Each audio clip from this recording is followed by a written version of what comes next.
Bonji Vacorja, Eimear Burke here. Hello, everybody. Welcome to another Fireside Chat, and this is Fireside Chat 153. And as is customary, I begin with a prayer for peace. Gomara Shiacon ar fud na crinne. Gomara Shiacon in our Jaili agus in our Jirha. Gunairi Lin Len ar Kuch Garmaka. Galmuj Buikas Jeev, Jeha Chivdaka, is Spirit Chivdaka. May peace prevail on earth. May peace prevail in our homes and in our countries. May our missions be accomplished.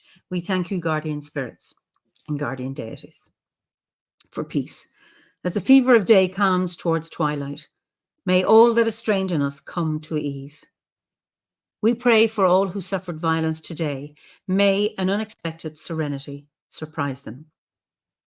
For those who risk their lives each day for peace, may their hearts glimpse providence at the heart of history. That those who make riches from violence and war might hear in their dreams the cries of the lost. That we might see through our fear of each other a new vision to heal our fatal attraction to aggression. That those who enjoy the privilege of peace might not forget their tormented brothers and sisters. That the wolf might lie down with the lamb, that our swords be beaten into plowshares, and no hurt or harm be done anywhere along the Holy Mountain. With thanks to John O'Donoghue. So let me see where you all are. Cornwall, Wyoming, lovely. Calgary, where are we? High River, wonderful to see you all. Norfolk, where else? Surrey, Bookham, I don't know that place. West Yorkshire, wonderful. Penzance, Penzance, Cornwall, of course. Did somebody say damp? I wonder how the weather is like. Has been dry today, thank goodness, and we had a little blue sky, 18 degrees, not very hot, but I'm grateful. So for the little bit of heat that we do get here. Hertfordshire, West Yorkshire, wonderful to see you all. Brilliant. So Sweden, on a warm summer day in Sweden, beautiful. Holland, New Forest, Los Angeles, Northern California, Northamptonshire, sunny-ish Slough, I love it. So, we are going to Norfolk today, and my guest is Rigisida. Rigisida, thank you so much for joining us this evening. Oh, thank you. Thank you for inviting me, and hello everyone who's online. So now you're in Norfolk, you're in Norwich, which is in Norfolk. I'm getting my is Norfolk a county? It is. Norfolk County, and Norwich is the main city in the county. Okay, I get the two mixed up. So tell us about your landscape. Norfolk is on the east coast of England. If you can envision England on the east coast, it's a sort of little bump down the sort of southeast. It's got 150 miles of coastline, so it's very beautiful coastland. Norwich is about 30 minutes from the nearest beach. The landscape is very flat. So the highest point in Norfolk is about 200 meters. We have fantastic open blue skies. So we have 360-degree blue skies. And the name of our local grove is named after that. It's called the Big Sky Grove. Lovely. And the sort of main landscape is sort of chalk and flint, really. The local deities are the Lord of Flint and the Lady of Chalk, so as well as many others. And of course, it's famous for people like Boudica and the Iceni tribe as well. So, yeah. Well, Chrissy Kimber is here, I see, and she was a guest. I don't know, maybe 2 years ago. How long am I doing this? 4 years now, almost. I've been there once at a Druid Gorset. It's very flat, and it's the kind of place you can get lost very easily. If you go out in the bog, because there are no landmarks, and it's a bit like that where I come from, the bog. I'm talking in terms of flat landscape. It's a great place to get lost. So just tell us a little bit more about Norwich, or the history of the place. You mentioned Boudica. Yes. That's who don't know who might not know who Boudica is. Okay. So, well, I'll start with Boudica. Boudica was the daughter, actually, of a tribal leader, Celtic tribal leader, and the Romans murdered her. I think it was her husband and her father, and it might have even been her children. I can't remember. And she then led a revolt against the Romans. And won for a while anyway. So she drove the Romans back from sort of Norfolk, Essex, and around the east coast of England. And so she's very well known here for defeating the Romans. Norwich has a long and mixed history.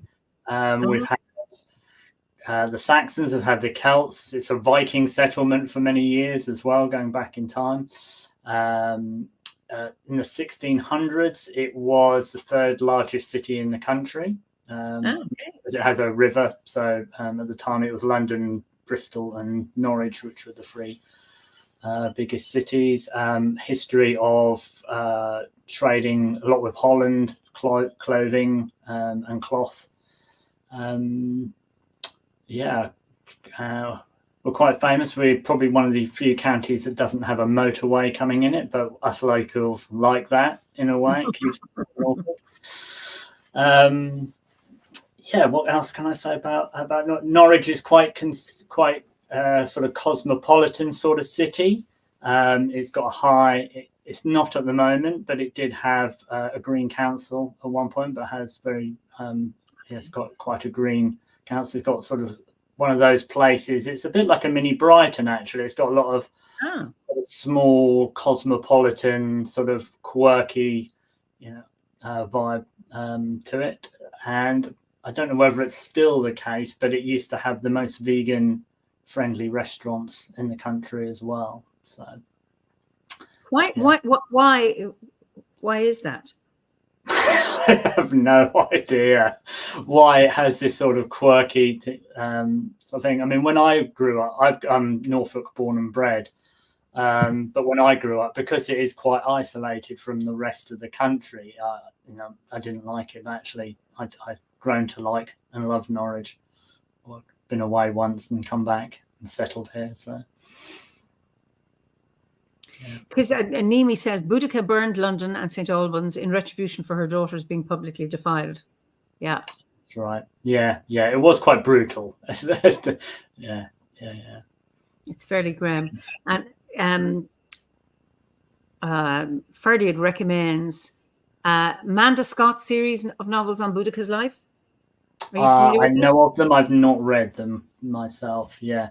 I've seen a few very poor renditions on film of the Boudica saga, but yeah, I've heard the books are good, but I've not read them myself. And Nimi has a question: Doggerland and Woodhenge, is that further north? Dunwich, Lost Harbour City. Dunwich is a bit further south. I was with a men's group last weekend where we did a 40-mile walk along the from Lowestoft down the Suffolk coast, and we went through Dunwich actually. And yes, Doggerland is off the coast of Norfolk. For those in other countries, Doggerland is the piece of sort of boggy land that no longer exists that connected England to the rest of Europe. Before the Ice Age, it was above water. And Dunwich, that you mentioned, is quite famous because, again, it was a very big port several hundred years ago, but during a big storm was completely washed away under the sea. And there are tales that during a stormy night you can still hear the Dunwich bells ringing underneath the ocean, but I'm not sure how much of that is a fisherman's tale or not. How far back is that storm happened? I couldn't tell you. I'm imagining, considering it was one of the biggest ports in England, I'm imagining it was probably around the same time Norwich was a big trading place. So I would assume around 1700s. I'm not sure. Okay. And then when was, well, I suppose the famous person in Norwich for me is Julian. St. Julian. Yes. And so when was she? Was it 600 years ago? About 600 years ago, yeah, she had she had a little cell where she sort of bricked herself up for many years, and people came to take blessings from her, and she was fed by the local people through a little slot in her cell. So yeah, there's many places. It also has a bit of a, go on, yeah, sorry. So she was an anchorite, and I have an anchorite cell. I have a tower, which was a priest's house. It's 15th century, but there's a 13th century chapel adjacent, and the ground floor is believed to have been an anchorite cell. Okay. Where, for those who don't know, an anchorite is somebody who sealed themselves in with an opening, and they prayed on constant prayer for intentions for people, and then they would be fed by the local community. And there was usually a window from the back for them to go look into the chapel, so they could attend the services. And that they spent their whole life there, and when they died, they were buried there. Now, I don't know if Julian was buried in her cell or not. And what's really interesting about her, she's got that beautiful chant, all will be well, all will be well, all manner of things will be well. And she was the first, I don't know, was she the first woman or the first person to get a book published in the English language? Not sure myself. I don't know that much. I'm not that much of a historian, so I don't know. Yeah. We've also got Walsingham nearby as well, so that's very famous sort of well and shrine where people come from all over the country. It's labelled as the British Lords. Miracles apparently have happened there as well. So, and people still go there, yes? Oh yes, yeah, it's very, very well visited. Yeah, quite famous place in Norfolk, the Walsingham. Yeah, the Walsingham Shrine. Yeah, it also has a darker sort of religious history.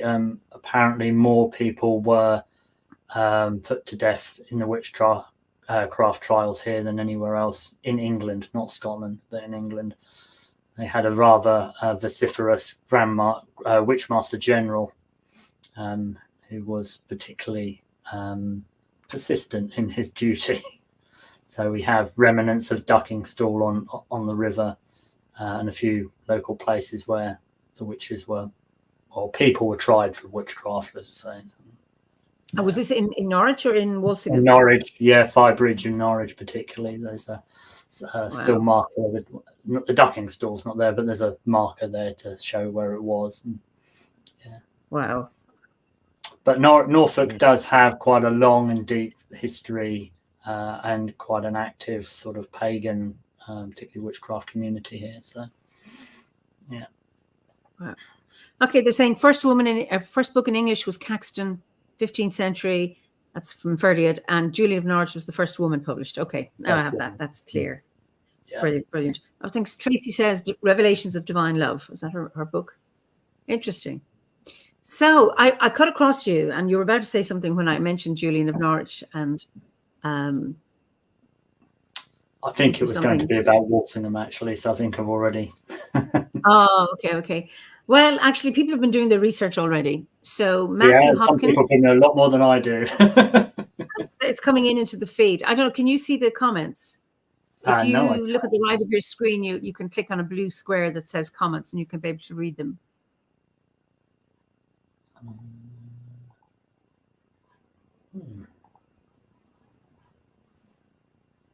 No, I can't see that. Ah, yeah. So beautiful. You should be able to see them anyway. Some people can see them and some people can't. On the right hand side of your screen, to the right of the window of the you can see.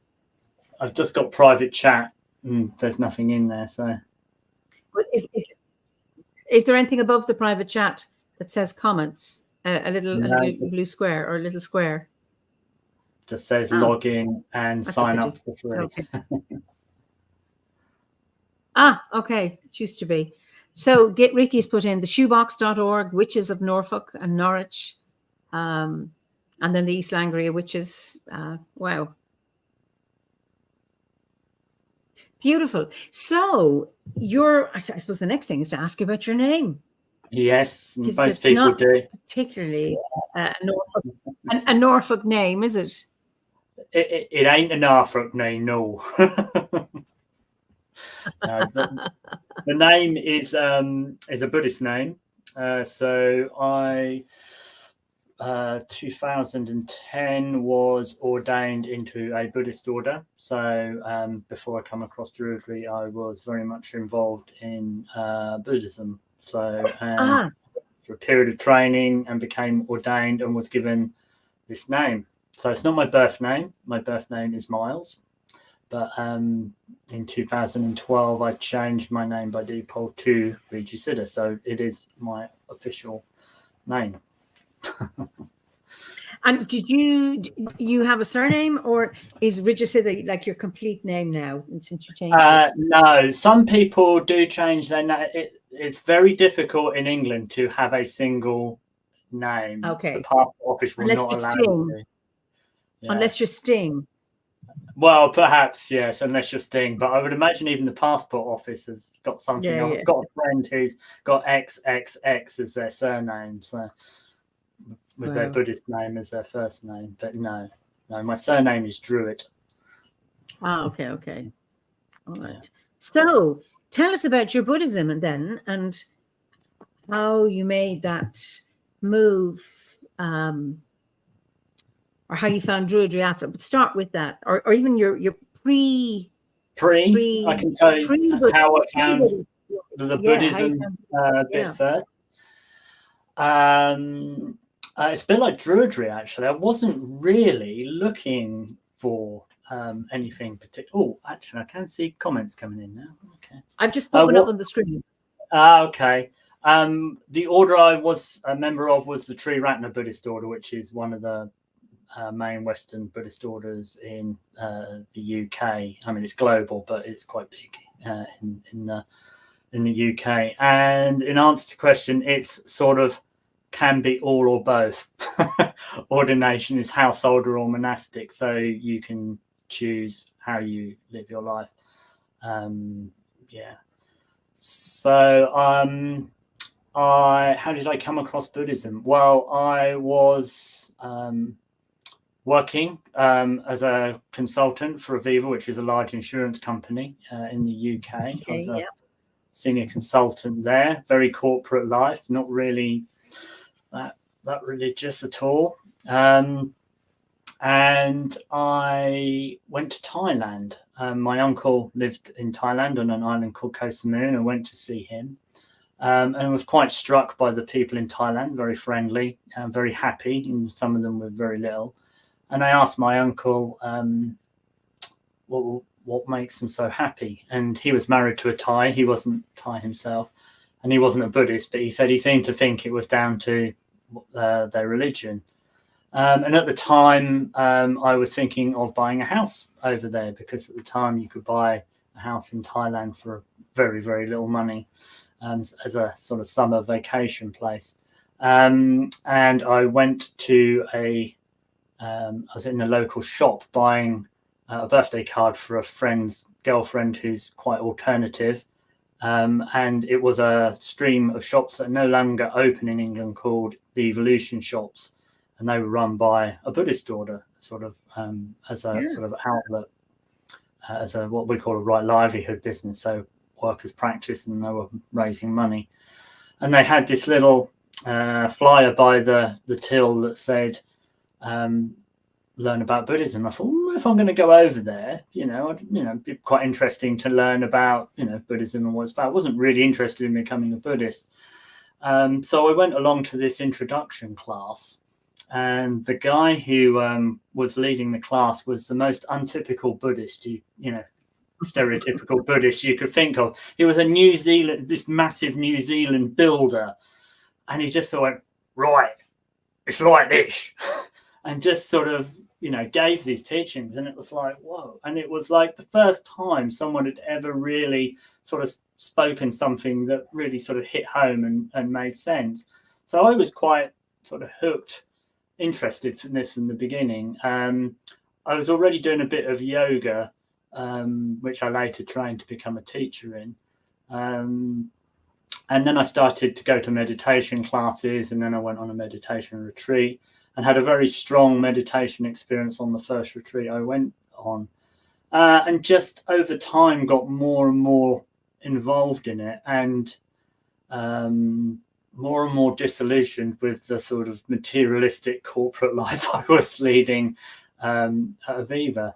And it sort of came to a point, really, where I was not really happy anymore doing what I was doing. And so I left. I handed my notice in, and literally what they call went forth. I had a house, a sports car, you know, the nice life, and I sold all of that and moved into a Buddhist retreat center. Wow. And lived there for a year in a community, strangely enough, in Norfolk, which is very fortunate because it was a training center for people going for ordination, probably their main center in Europe, and just happened to be 7 miles down the road from where I lived. So I lived there for about a year, helping run the retreat center, back-to-back retreats. I was doing bookkeeping and a bit of cooking there for the retreats that were up to about 120 people on big ones. Big numbers, yeah. Yeah. Strangely enough, when I gave up my work, my house, pretty much my life, I'd been single for about 10 years. And the week I moved into Pamaloka, which was the retreat center, I sort of pretty much the same week met my wife, who I'm still married to. Wow. And it was a male retreat center, so it was all men. So it was a single. So how did you meet her? Well, now this is another interesting story of the fates weaving their way. Yes. There's a Buddhist festival down the southwest of England called Buddhafield, and it was all mixed in with how I came to be at the retreat center as well. I went on my own to this festival and was wandering through the campsite, deciding where to put my tent. And someone poked their head out of the tent and went, "Miles," which was my birth name. I wasn't ordained at the time. And I looked around, and there's a guy who was in the year below me at school. Great. And so he went, "Oh, why didn't you come and camp with us?" And I went to camp with them, and there was a girl there, or a lady, camping with them. And I knew her from the Norwich Buddhist Centre. She was helping run the local community night there. So I'd met her, and she said, "Oh, hello, come and camp with us." So I was camping with them, and throughout the course of the festival, you know, I was cooking near them, and they were talking amongst themselves. And it suddenly struck me that she was a girl that I knew from the Norwich High School, the girls' school across from where our school used to go swimming. And I had a huge crush on her and hadn't realised it was this girl from when I was 13. And I suddenly went, "You're Louisa Turner." And she went, "Yes." And then we talked, and we was like, we realised sort of, you know, we had sort of known each other. I was a very shy teenager. She was a very boisterous sort of. Oh, okay. Scared me a little bit, but intrigued me. And then a week after that, we went for a walk, and I got us lost in the wilds of Norfolk, and went from there. Really good move. Yeah. And so, did you go into the monastery for a year? Yeah. It wasn't a strict monastery, as in you think of like a sort of Catholic monastery. It was what you call semi-monastic. So, you know, you could leave the monastery, and you know. Oh, so you continued to see each other while you were in there? Oh, yeah. And in the end, it became to the point where actually this is fairly serious, and that's why I left. So I left to move in with her. Wow. Yeah. Wow. That is just fascinating. God. Yeah. So yes, I continued. So once I moved out of the retreat center, I actually went to become a manager of the shop where I'd first got the flyer for, because they knew I had business experience. The shops, and in fact, the whole chain was struggling. It was in the recession, and they said, "Well, maybe you can help." I said, "I've got no knowledge of real retail and never dreamed of working in retail, but I went and did what I could." But unfortunately, the whole chain was in trouble. But while I was at the retreat centre, the chairman there at the time taught me a little bit of web development, which is then, once that finished, I went on to expand that and become a web developer for a little while. I also worked at the Norwich Buddhist Centre as well, so I was helping them out run the centre and teaching meditation and teaching classes there. So yeah, And still earning a living. and still earning a living. Yeah. Wow. That's So that was the Buddhism bit. In regard to Druidry, I was again at the Buddhafield Festival many years later, because I was also involved in a camp called Buddhafield East, which is a version of the same fest, a smaller version, but on the East Coast, and I was involved in the core team helping run that. And I was at the big Buddhafield Festival, and a friend who I had gone through the ordination process, a lovely Irish man called Ratnadeva, was running a workshop there called Dharma Druidry, looking at the crossovers between Druidry and Buddhism. So I went along, because I knew him. I had no idea he was involved. All the time I'd known him involved in Druidry, an Obod. So he was an Obody. So I went along to his workshop, found it incredibly fascinating. Before I come across Buddhism, I had done some reading around. I was a little bit interested in Wicca, so I did have a sort of pagan leaning, but I'd never really come across anybody practicing it. Didn't think nothing more of it other than, that's really interesting. I didn't think Druids were even a thing. I thought I knew of them, but I didn't think it was a live practice that was still going. And just by sheer chance, 6 weeks later, we were setting up Buddhafield East, and we hired some structures, some tents off of a local children's organisation called the Fairy Fair, who do sort of eco camps for children. So very witchy sort of based sort of stuff on Halloween and May Day. They do stuff, but for kids, which is very lovely. I took my son there many times. And this van pulled up with this guy to deliver and put up the tents. And this guy walks out, and he looks like Treebeard from the look. Big ginger dreads and a beard with rings in it, no shoes. And he's setting up the tents, and he says, I'm itinerant, I just travel, so is it all right if I stay and I'll keep out of the way? I went, no, you join in, come in and join in on the festival and the sort of semi-festival, semi-retreat. So he was hanging around, and we got chatting, and found out he was also a Druid. So in the space of 6 weeks, he'd gone from not knowing any Druids to finding these two Druids. His name is a long-standing Druid. Some people may know him. His name is Des Crow. So he told us a little bit about Druidry, and we invited him to do a ritual. So he did a little opening the quarters in the circle and was telling us about the trees on the land that we'd used for many years, which was fascinating. And he got involved in a few of the rituals we did as well. And I was just asking him at the end of it, I said, it was fascinating. I said, and it's really interesting that there's this things keeps coming up with Druidry the last couple of weeks. It's like the universe is telling me something, because I'm always quite open to seeing like synchronicities and what happens. So he said the best place probably to start if you want to know more is to look on the Obod website, and they do an intro package and you can send off for it. So I thought, why not? So I sent off for this package, and it's a Saturday morning, and my wife comes into the lounge, and I am in floods of tears.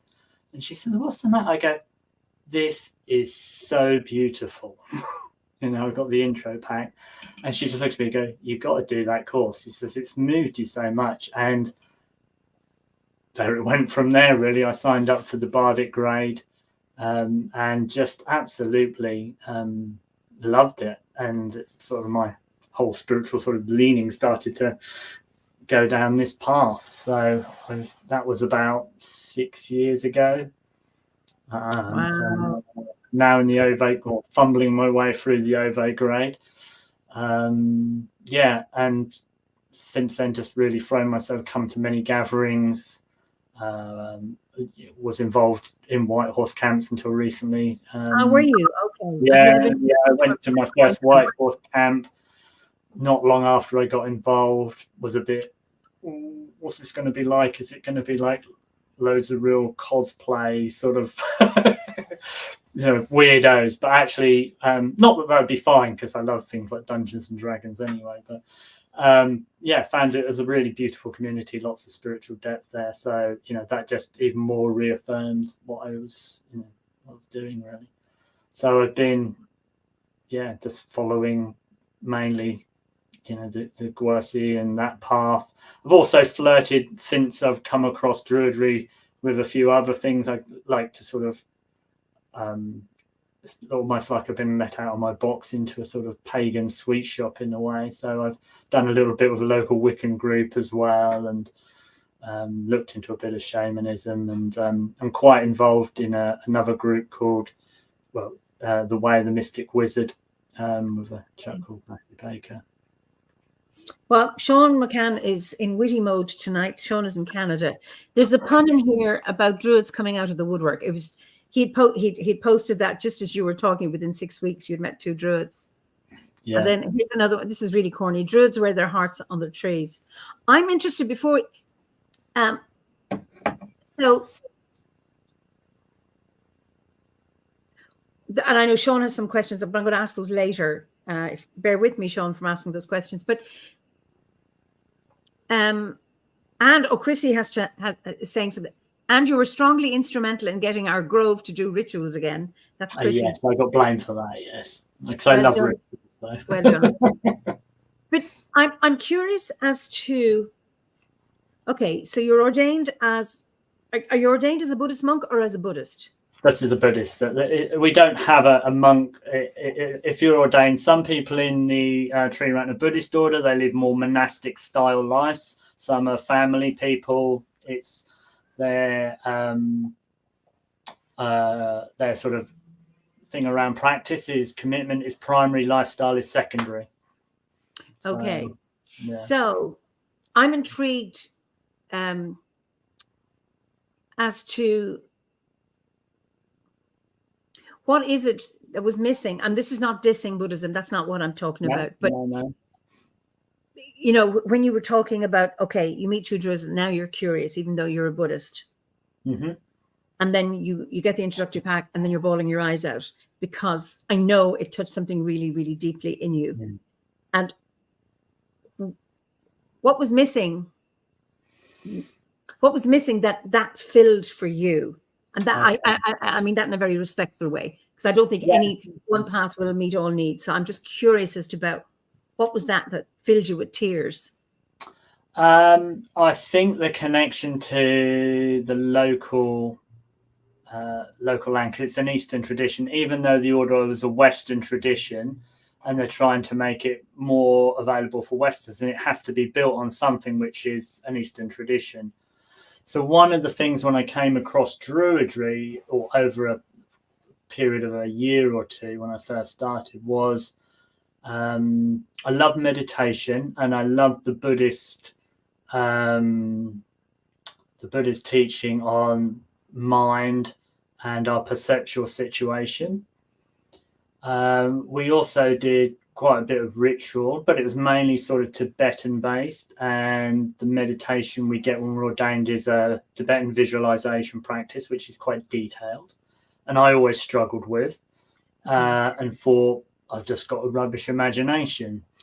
But when I came across the grove practice, which was like you're in your grove and then stuff in a way just happens. I know it gets a bit more instructive later on. My imagination just went boom, And there's two things I realized. One, my imagination doesn't like being told what to do, as in, like, now you think of this figure and rainbows come out here and, you know, all that stuff. But also I realized that the whole Tibetan sort of mythic context and iconography I'd sort of taken on as part of what the Buddhist order did. That actually didn't mean nothing to me, actually. And it was talking about people like Brigid and Kanunos, and it's like, wow, that really sort of fired me up. So yeah. So it was more the mythic context of this land and our ancestry, and yeah, that level of magic, I suppose, that was missing. I mean, it's really interesting if you look back at the Buddha's life in the original scriptures. It's actually the one thing I say to a lot of people is, if you look at how the Buddha lived his life compared with some modern Buddhist, no disrespect to them, you know, like gold temples, and the Buddha was actually probably more druid than modern Buddhists, because he lived in the forest. Yes. There's regular stories of him, the monks waking up and him talking to a yaksha, a tree spirit, or, you know, so very, very interesting. Yeah. Because John King, I don't know if you know John. John is from Scotland, lives in Scotland. As a Buddhist for 25 years, when I met Druidry 13 years ago, it was though all the dots had been joined up to make a whole. And I find that really interesting. So I had worked with an American medicine woman from a native tradition, and also have a very close friend from Tanzania who's a healer, and I had initiations with him, and I loved what they both said. I loved the nature connection. It was all fascinating, but none of it was from my landscape. Yeah. When they were talking about various spirits, I'm going, this is brilliant, but they're not here. And then I found a book, and then I joined, and then I found Obod, and that just opened up so many. Like, it was a key, and then it just allowed. It was a key to my own landscape, and I can see it. So, and I often wonder about our members who, you know, so our teachings or our gwers are based in these lands, you know, this part of the world.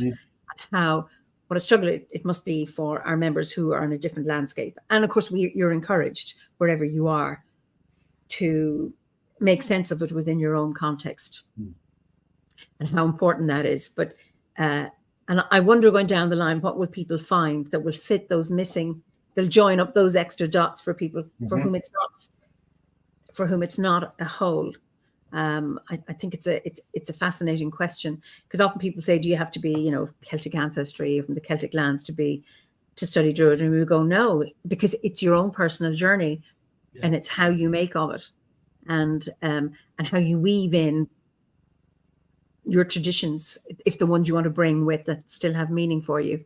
Owen, the Vardoon, he says, thank you, Regisida, for the sharing. I'm tickled that you were inspired by the shoeless nomad. From the wanderers we come from, and the wanderers we always return for the next adventure. Owen is a traveller, an Irish traveller. So, right, yeah. Fortunately, nomadism is illegal now in Ireland. So, which is an horrendous abuse of rights and traditions, etc. But it's just interesting, the shoeless nomad. Yeah, and then Cynthia says, I think about this a lot, this question that I raised. I'm interested in Druidry, but I don't live in the lands of its origin. Yeah, and I think that's something all our members, wherever they are, is to find that, to make peace with that in some way. And that's the challenge for each Druid, because it's a personal practice and a personal journey and a personal responsibility, because we don't offer certainty and we don't offer dogma, and which is refreshing, and that's why we have so many members, is because we don't. And then that's also that frustrating bit, because you're not told how to think. Now, Liz is in Wyoming. I think what you're speaking to, Eimear, is decolonize our minds and our spiritual practices.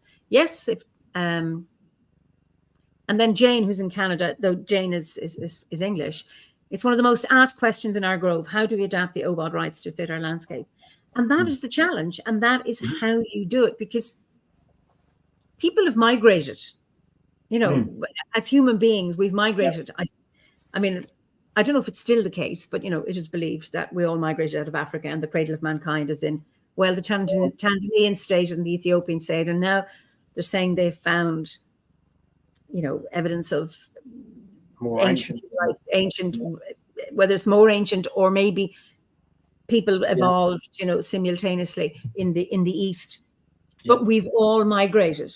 And I don't know how our ancient ancestors, did everybody look the same? And then somehow colors and eye shape and all that stuff evolve over the thousands of years.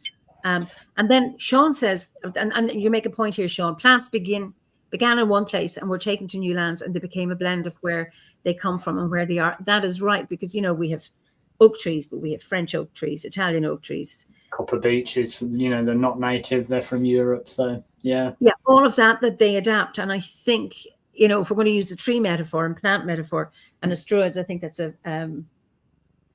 very nice one to use, is that we adapt. And it's about finding that place where you have a sense of belonging. And the only one who can find that is each person themselves. Like, I live in Kilkenny. I'm not from there. And I never felt I belonged in the place where I was born. I belong here. Yeah. Even though I'm not full of Druids, you know, it's, you know, ordinary Irish culture with sport and the politics and all that stuff. And here I am, a Druid in a place where I belong. And I've made that peace. Now I'm fortunate to have land around me in which to make that peace. So. Yeah, and when you open your heart up and start practicing, whether it be Buddhism or Druidry or whatever, you know, stuff starts to speak to you, you know. So, like I said, with the Druidry, I wasn't looking for it, but it sort of just came into my life. And like Brigid, the main goddess that I relate to, I mean, she's Irish, you know, but she chose me. I didn't choose her. And there's a little.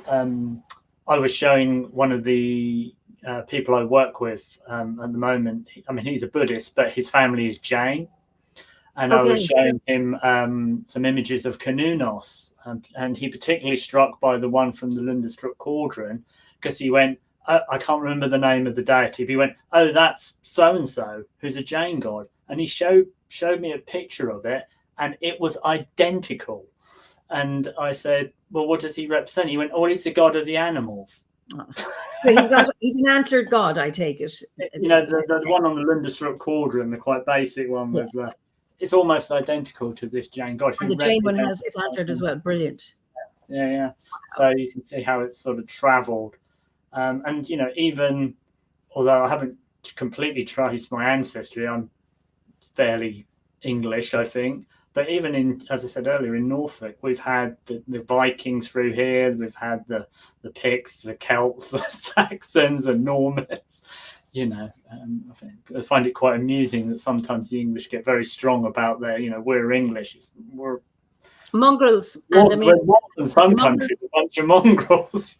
and they're the healthiest. Do you know what I mean? When you start, if you're looking at spreading DNA. So this is Liz, and we're going to go over to the heart very soon. And there's some questions that Sean put earlier, and I'll ask Sean to ask those again when we get over. This Sean says, Bridget, being also of the Forge, seems to be good at hammering her way into anywhere and anyone she likes. I think that's really interesting. Liz, can we have your question later on in the hearth when we go over, because it links in with other questions. Now, Nimi says, didn't the Celtic peoples migrate out of the Indian subcontinent? They did. Yeah. The Indus Valley, It shouldn't be any surprise that we have these links. And we have the Woden here, who is obviously a derivative of Odin. It's come over from the Vikings. So, from the Norse tradition. Absolutely. So I think this might be a nice time to end this, and we will go over to the hearth. I think it's absolutely fascinating, and I'm really, really interesting.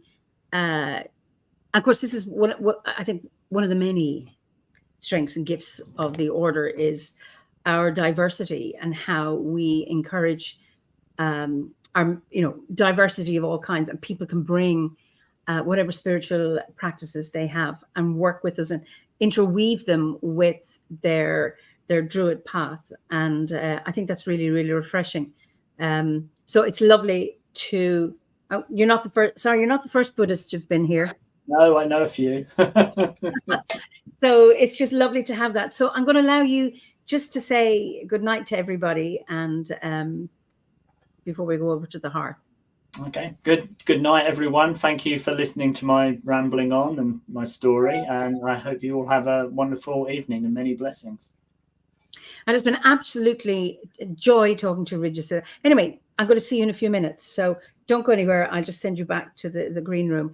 Thank you all so much for joining us this evening. And for those OBOD members, we'll meet you over in the hearth.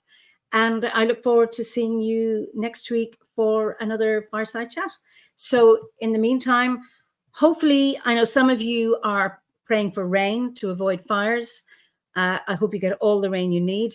We're getting lots of rain here. It's just, if only it was a bit more fairly divided out.